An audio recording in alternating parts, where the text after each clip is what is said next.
Pembicaraan transfer Hvicha Kvaratskhelia ke Barcelona kembali memanas.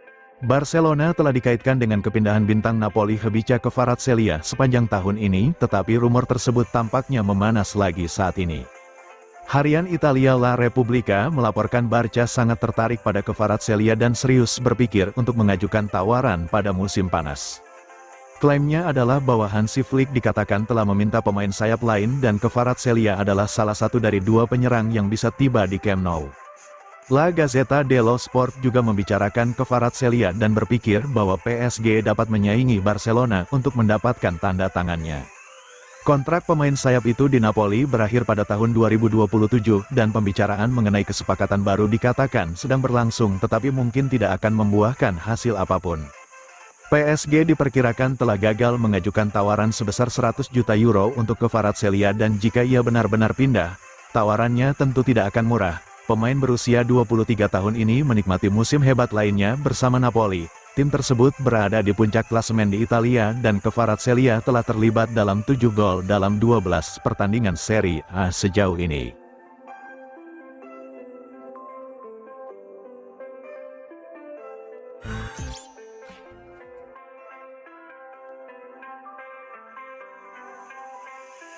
Ronald Araujo akan kembali perkuat Barcelona dalam 2-3 pekan. Pertahanan Barcelona akan semakin tangguh. Pasalnya, dalam waktu dekat, Ronald Araujo akan kembali ke pertahanan. Barcelona telah dilanda cedera parah sejauh musim ini, meskipun keadaan berangsur membaik.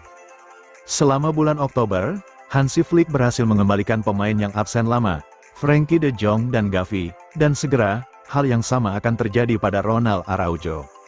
Araujo sudah tidak beraksi sejak mengalami cedera hamstring parah selama Copa America pada bulan Juli.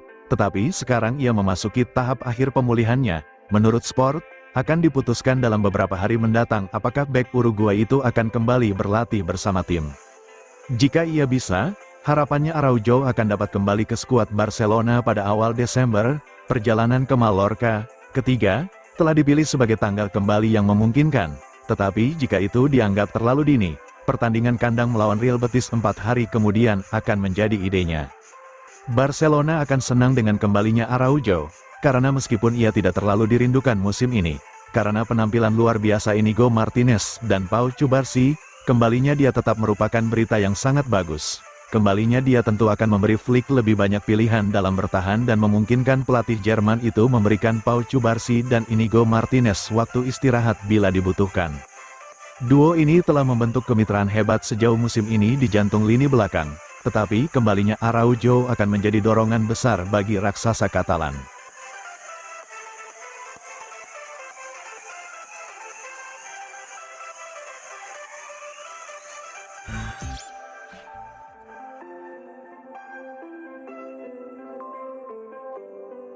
Masih terancam tak bisa didaftarkan Barcelona, begini reaksi Dani Olmo. Dani Olmo masih terancam tak bisa didaftarkan Barcelona di paruh kedua musim 2024-2025. Begini reaksi winger Spanyol itu. Status Olmo sebagai pemain Barcelona di La Liga hanya aktif sampai tanggal 31 Desember tahun 2024. Itu karena Blaugrana mengalami masalah finansial. Awalnya, Olmo bahkan tak bisa didaftarkan. Namun, cederanya Andreas Christensen membuat La Liga memberi lampu hijau ke Barcelona untuk mendaftarkan Olmo, namun hanya sampai paruh pertama musim. Jika mau mendaftarkannya, Barcelona harus mencari tambahan dana, baik mendapat suntikan dari investor atau menjual bintangnya agar neracanya seimbang. Artinya, tim asuhan Hansi Flick itu kini berpacu dengan waktu. Barcelona sudah mendapatkan suntikan dana dari Nike, usai menekan perpanjangan kontrak kerjasama sampai 2038. Namun, dananya dinilai masih kurang agar Olmo bisa aman didaftarkan. Melansir Marca, Dani Olmo disebut merespons santai masalah itu. Ia yakin Barcelona bisa mendaftarkannya tepat waktu. Dani Olmo baru didatangkan Barcelona pada musim panas lalu. Top scorer Euro 2024 itu dibeli dari RB Leipzig seharga 55 juta euro, dan sudah menyumbang 5 gol di Liga Spanyol.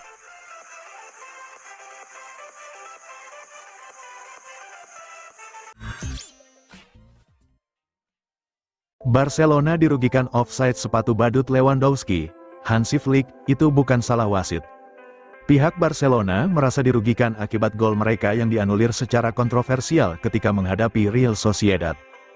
Barcelona harus menerima kekalahan saat bertamu ke markas Real Sociedad pada pekan ke-13 Liga Spanyol di Real Arena, Minggu, tanggal 10 November tahun 2024. Tim asuhan Hansi Flick menyerah 0-1 akibat gol tunggal Geraldo Becker pada menit ke-33. Sebelum petaka tersebut, Barca sejatinya mencetak gol lebih dulu. Robert Lewandowski menjebol gawang Sociedad setelah menembak bola hasil kemelut yang diawali umpan Frenkie de Jong. Namun, wasit Cuadra Fernandes menganulirnya karena menganggap proses gol tersebut diawali offside Lewandowski. Ilustrasi dari VAR menunjukkan ada bagian ujung kaki yang melewati garis ketika umpan diluncurkan. Masalahnya bukan cuma offside hitungan milimeter saja, tapi tidak jelas ujung kaki siapa yang keluar garis. Media Spanyol maupun warganet terbelah. Ada kelompok yang melihat bahwa kaki yang melewati garis adalah milik bek Sociedad, Nayef Aguet, yang sedang menempel ketat Lewandowski. Sudut pandang jadi tampak rumit karena kaki mereka terlihat menempel. Tetapi ada pula yang menilai keputusan wasit valid karena jari kaki Lewandowski yang melebihi ujung sepatu Aguet. Ilustrasi dari VAR kurang jelas karena dua model pemain yang digambarkan dalam video sama-sama bersepatu hitam sehingga membuat tampilannya ambigu. Padahal Lewandowski aslinya mengenakan sepatu kuning terang, sedangkan Aguet beraksen merah jambu. Komentator dari saluran Barca One sampai melemparkan lelucon Lewandowski memakai sepatu Krusty si badut, tokoh dari serial animasi The Simpsons. Krusty digambarkan memakai sepatu panjang. Dia, Lewandowski, memakai sepatu ukuran 70. Mereka memakaikan sepatu badut Krusty untuknya, ujar komentator tersebut. Mereka juga seharusnya memanjangkan hidung dia, tambahnya. Akibat kontroversi ini, Hansi Flick yang biasanya kalem menunjukkan sisi lain. Pelatih asal Jerman itu menjegat wasit Fernandes ketika hendak menuju ruang ganti pada jeda pertandingan. Percakapan Flick dan Fernandes terekam oleh Movistar. Ex-nahoda Bayern Munchen menuding keputusan Fernandes dibuat-buat karena diduga ada pengaruh pihak lain. Apa yang bisa saya lakukan? Kalau VAR mengatakan itu offside, untuk apa kami mengada-ada? Ujar Fernandes. Dengarkan saya, tapi mengapa kami harus menciptakan sendiri offside? Tambahnya, dikutip bolasport.com dari Marca. Selepas laga, Flick mengatakan apa yang sebenarnya dia ucapkan kepada wasit. Saya bilang kepadanya bahwa itu keputusan buruk untuk menilai Lewandowski offside, kata Flick. Itulah semua yang bisa saya katakan. Itu bukan kesalahan dia dan saya tahu itu, ujarnya. Kiper Barca, Iñaki Peña, meminta La Liga campur tangan guna menyelidiki keputusan kontroversial ini. Ada kemungkinan kesalahan dalam menandai kaki Robert, kata Peña. Mari berharap seandainya itu merupakan kesalahan serius, La Liga akan bertindak. Kalau itu memang sebuah kesalahan, silakan dibuktikan, diselidiki, dan biarkan mereka bertindak, tutur dia lagi. Akibat kekalahan ini, rekor kemenangan beruntun Barcelona terhenti di angka 7 partai.